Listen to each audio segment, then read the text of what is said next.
Did you make a resolution to be a calmer parent or maybe stop yelling at your kids in 2025? We're going to talk all about that. Stay tuned. Welcome to Parenthood Prep, the only show that helps sleep-deprived parents and overwhelmed parents-to-be to successfully navigate those all-important early years with their baby, toddler, and child. If you're ready to provide the best care for your newborn, manage those toddler tantrums, and grow with your child, you're in the right place. Now, here's your host, baby and parenting expert, Devin Clement. Hello, and welcome back to Parenthood Prep, the podcast that prepares you for parenthood. We had a slightly longer holiday hiatus than I was hoping for. We played some great reruns of some really popular episodes, so I hope everybody enjoyed those if you didn't get to listen to them the first time around. And then I was supposed to be back last week, and I had a bad case of strep throat, which is, in fitting with my career, a disease for children. Doctors are always shocked. I get it about once a year. And I'm like, I think I have strep. And they're like, adults don't really. Literally, a doctor said to me, adults don't really get strep as he was looking at my positive strep test. So anyway, we are back. My voice is a little sexier than normal. I always think of that Friends episode where Phoebe has a cold and she's doing all like the throaty voiced music, in between all the coughing and the nose blowing. So the episode that we are going to do today, I've had planned for a while, and our production team was like, it's January. Everybody wants episodes about resolutions and new year, new me, and that kind of stuff. And I was like, well, screw that. Because first of all, I don't think you ever need a new you. I think you're the same you, and you just need to get a little happier and have a little more love and compassion for yourself and for others. But also, it's January. Who wants a new anything in January? But I think there's a lot of parenting resolutions that people have. And I want to talk about some of them, one in particular, and sort of all the ones that stem from that I think is really important to really look at how we think about it. And that is yelling at your kids. A lot of parents, I think moms especially, have this mindset of, I want to stop yelling at my kids. Yelling at my kids makes me a bad parent. I lose my temper. I can't control myself. They don't deserve it. I scream at them and then I feel terrible. And that means I'm a bad parent. First of all, I think anyone who thinks they are a bad parent is sort of automatically a good parent because it means you care enough about your kids to judge the way that they are being parented. I don't think it's great. If I could wave a magic wand, I would take away all the guilt and shame and questioning that parents have and just have all the good parents know that they are good parents and that they are doing the best they can for their kids. So you're not a bad parent if you sometimes yell at your kids. I want to talk about not how you can berate yourself or how you can beat yourself up into no longer getting frustrated or no longer yelling at your kids, but how you can think about it in a different way. And in thinking about it in a different way and doing a couple of different things differently in a way that's going to make everyone happier, yourself and your kids included, you're going to do less of the stuff that you don't want to be doing just as a natural effect of these other things that you're going to do instead. And if that sounded confusing, it should be, but we're going to get into more details about it. So first of all, let's talk about what is yelling, or losing your temper or however you want to think about it. We're going to say yelling as a shorthand for getting frustrated with your children, saying things you don't mean, whatever, no TV for a week, Santa Claus isn't coming to the house next year, whatever. First, let's pinpoint what exactly are those things that we're doing. So when it's yourself, think to yourself, what are these things that I'm doing that I'm not happy with? Is it that I spoke to my child in a louder voice than I find appropriate? Who finds that appropriate? Is it ever okay to yell at your kids? What if your, toddler is about to step off the sidewalk and run into the street and you yell, stop? Of course they're going to stop. And that's yelling and you're doing it. And in that situation, it's warranted and it's okay. So don't think of it as something that is all the time a bad thing. Don't think about it even as something that is a bad thing even when there's no good reason for it. So what is it? What are we doing? The second thing is to let go of the idea that there is a perfect version of you as a parent, that there is a perfect version of anyone as a parent, or that there's a perfect version of anyone, full stop. We all want to live in this fantasy world where we go through handling situations beautifully and perfectly. We never get into any bad moods. We never have confrontations or altercations or any kind of negativity. And as one of my favorite coaches, Carl Lowenthal, says, we have an off ramp to the human experience. We're not human. You are a human. You are a human parent. And sometimes you're going to mess up. And loving yourself, even when you've messed up, will teach your kids to love themselves even when they mess up, which is such a huge thing you can teach them. So another huge thing is that it's going to happen. You're going to do it, and you need to forgive yourself. And sometimes you need to apologize to your kid. Sometimes they don't deserve it. Sometimes they're little shits. But, pretty often, and we're going to get into some examples, when you've lost your cool and you've yelled, it wasn't necessarily warranted or deserved, or it was presented to them in a confusing way. And when you model that you understand that that was not appropriate behavior and you apologize to your kids, that goes such a long way. Like, hey, I'm really sorry. Mommy got frustrated and I expressed it in a way that I don't like. And I'm sorry that I startled you, or I'm sorry that I scared you. And I'm going to try really hard to not do that again. Now, put your effing shoes on so that we can go to the store. You know what I mean? It's not perfect. So that leads me into the next thing. You have permission. Here's your permission slip. I'm signing it. I'm handing it to you to think that being a parent sucks sometimes, to think that kids suck sometimes, and to think that your particular kid, while they are the most perfect, wonderful angel in the world, also sucks sometimes. That is okay. And when you tell yourself, like, wow, today sucks, this situation sucks, you are supporting yourself through a sucky situation. My kid is not putting his goddamn shoes on, and that sucks. That is automatically going to take some of the wind out of your own sails. You are being a true friend to yourself in that moment. You're having compassion for yourself and you're saying, yeah, this sucks. What you're not doing is getting mad at yourself for not being the perfect specimen of a Zen, creature who accepts everything and loves everything, or some kind of perfect Mary Poppins who can get their kids to put their shoes on as fast as possible and you can't do it. Because a lot of times, are you yelling at your kids, or are you yelling at yourself or at the image of yourself that you wish you had that is not a real image? It's like one of those perfect model bodies that's actually like totally photoshopped. Like those images of these perfect parents who, never yell and never get upset with their kids are not true. They're not real. They're put on for television or for social media or whatever. Like those people are yelling at their kids, trust me. Or if they're not, they're doing something else that's even worse, or they're shutting down and ignoring their kids. I mean, I'm from New Jersey. I'm from the New York area. If your mom is not yelling at you, like, where is she? Why is she out of the house? Because it's what parents do. They yell.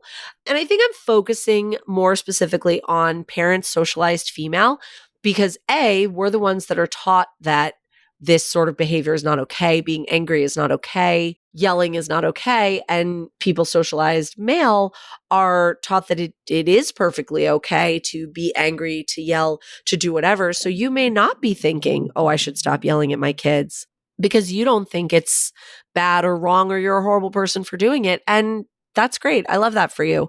The caveat there is that I don't think it's a great thing to express your anger all the time and have it be the only emotion you feel. But you are allowed to feel angry and think that situations suck sometimes. I've said this about newborns. You are allowed to get mad at your baby. Yelling at them isn't going to help, but you can feel that frustration and say, this baby is doing things that are making me not be the person that I want to be. It's not your partner's fault and it's not your own fault and it's not anybody else's fault. It's just that babies suck sometimes. And so when you tell yourself, yes, this sucks, that's going to take the wind out of your sails a lot. And it's going to allow you to be a calmer and more rational person. Wanting to stop yelling or doing something that requires you to change something about yourself is not a great way to set goals. It's mean. It's mean to yourself. You wouldn't tell your kids, okay, next year I want you all to be neater and stop fighting and fucking learn how to read already. Like, you might think those things, but you're going to be supportive and encouraging to your kids. You're not going to tell them everything that's wrong with them. Like, maybe stop fighting, because then that's something that they're doing to each other. But like, you're not going to say to your kids, oh, next year I want you to be smarter. I want you to be taller. Those are things that you can't change because they're part of being a human. And when you try to tell yourself to stop yelling or stop reacting to things, you're telling yourself to stop being a human and become some sort of weird robot. And we don't want that. So we want to set goals to maybe have more compassion for ourselves, love ourselves a little bit more, understand that we are just human beings, thinking about like having a little more patience, like maybe, but that's already sort of telling yourself that your impatience is a problem. And it's not, it's part of being a human. So remembering that kids are little assholes sometimes. They do a lot of frustrating things and you're allowed to feel frustrated about it. However, you can set yourself up for success so that when these things happen that are frustrating, you don't lose your mind. And what that gets into is, I think, a lot of gentle parenting, which as a concept, I love. Not the yelling and screaming at your kids that our parents' generation did, not punishing your kids, not saying, oh, you drop something on your pants, you have to go to timeout, or, you threw a toy, you have to go stand in the corner and be punished. Like, those things don't work. But gentle parenting has kind of a dark side to it, which is that I think people do, gentle parenting. Oh, quiet hands. Oh, we don't do that. Oh, we don't hit our friends. Oh, let's check in about how our friend feels about you throwing toys at them. And you're using all of your own emotional energy in these situations to be more calm than you can manage. And then the littlest thing happens and you're out of emotional energy, you're out of calm, and you lose your mind. So what I'm going to recommend, and what you end up in, is this gentle parenting that completely flips on his head and turns into this rage parenting that I want to call like the rage pendulum. Let's call it that, the rage pendulum, where you're like, okay, the pendulum's all the way over here. I'm so nice. But as it's moving more towards the middle, I'm being so gentle. I'm being so loving. I'm being so caring. And then what you're actually being is overly permissive, not setting boundaries, not respecting your own boundaries. And then you get pushed over the edge into rage. And I have seen this so many times, and it's in myself too, but mostly in parents, because you're the ones that are with your kids all the time, teachers and nannies and grandparents and all them. We are not with your kids 24/7 the way you are. So we have more emotional energy for those short periods of time than you have. And that's another thing, forgive yourself if you are freaking out at your kid and somebody that's not around them all the time isn't, because they get to go home and not have to worry about a kid putting his shoes on before you go to Target. So when you have rules, when you have guidelines, when you have things that you know are important to you, like say making a big mess. You don't love when there's a huge mess. You want the house to be neat and tidy, but of course they're kids, so they're going to make some kind of a mess. Don't let them dump everything out, throw things all over the place, take out the Play-Doh, throw it on top of the toy cars. Now everything's out and your sensory system is on overload and your desire for neatness is gone and you're maxed out. And then you freak out and you start throwing the toys out the window. Who am I talking to? My own mother, maybe who? I don't know. And that is the exact opposite of what you want. So is that a situation where you're losing your cool, where you're yelling a lot? Let's take it a step back. Let's walk it back 3 steps. Don't let them take out multiple things at once. If they want to take something out and dump it out, great. Now you're playing with the cars. Okay, now you want to play with the Play-Doh. We're going to clean the cars up and we're going to take the Play-Doh out. Oh, you don't want to? Okay, that's fine. Keep playing with the cars. have less stuff. I've talked about this in other episodes, simplify, get rid of some of the toys. The point is not specifically what you're doing, but it's finding those triggers and not trying to push yourself past them. My sister and I used to babysit for this family. So lovely. She's still in touch with them. The boys are in college. It's like wild. And, the little one was kind of a terror. He was into everything. He was very active. And the mom would be, so nice and so permissive and let him do whatever he wanted and let him get away with everything until he hit her limit. And then she would lose her cool.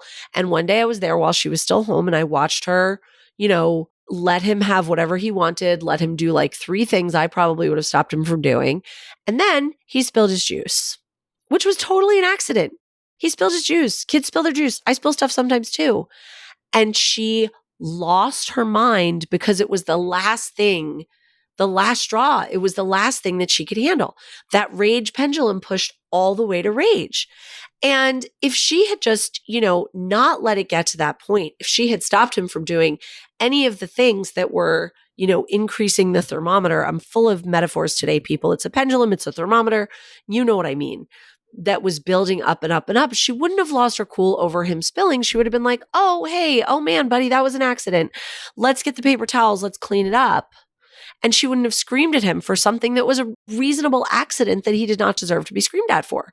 Some of the other things he was doing earlier, he probably should have been not screamed at, but like had a boundary set, been stopped. My sister always tells the story of, it was before dinner and he was asking for a popsicle and the mom kept saying, no, you can't have a popsicle. And he kept asking, we're about to have dinner. You can have a popsicle after dinner. And he kept asking. And then she was like, fine, you can have a popsicle. And she gave him a popsicle. And I guess he ate it. And then she gave him another popsicle. And all you're doing in that moment is teaching them that they have to keep asking in order to get what they want. If they knew that no popsicle till after dinner actually means no popsicle till after dinner, you would not end up in these situations where you're giving them 2 popsicles and then you're mad at yourself for crossing your own boundary and quote unquote giving in. So now the next thing that happens, you're going to scream, oh my God, you had 2 popsicles. What more do you want? Like, that's not the kid's fault.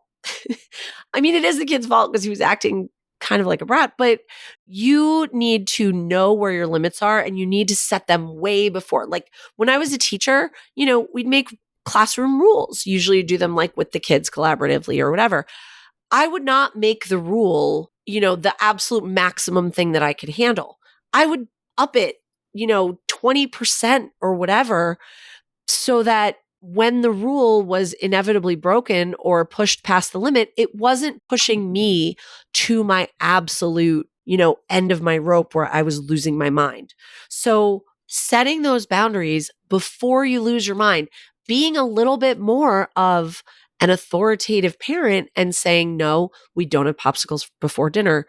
No, we're not going to throw the toys. Okay. Now you've thrown the toy again. I'm taking the toy. The toy is going into timeout. Whatever your discipline is, don't just give in and let them do whatever until you reach the end of your rope. You are allowed to set those boundaries. You are allowed to say, I do not like being interrupted when I am talking to another adult unless it's an emergency. The number of times I've been like with a sleep training family or with a newborn family, and maybe the older child is 3 or 4, and I'm talking to the parents or the mom, and they're in, mommy, wait, look at this, mommy, I want juice, mommy, look at this. And the mom says, oh, Charlie, it's rude to interrupt. Now, what do you want? What is that teaching the kid? What is that teaching him? It's teaching him that if he interrupts, he's going to get responded to. He's going to get what he wants. But if you said, I'm talking right now, I will respond to you after I'm done talking. And then you continue talking, even if they continue trying to interrupt and you don't give them what they want with or without a reprimand, you are not going to lose your cool. You are going to have a kid who learns that it's not cool to interrupt when you're having a conversation with someone else, or at least that they need to say, excuse me, or whatever your boundary is that you have set. So when you set those boundaries, you're not going to push that rage pendulum all the way to the other side and flip out and lose your cool. It's still going to happen sometimes.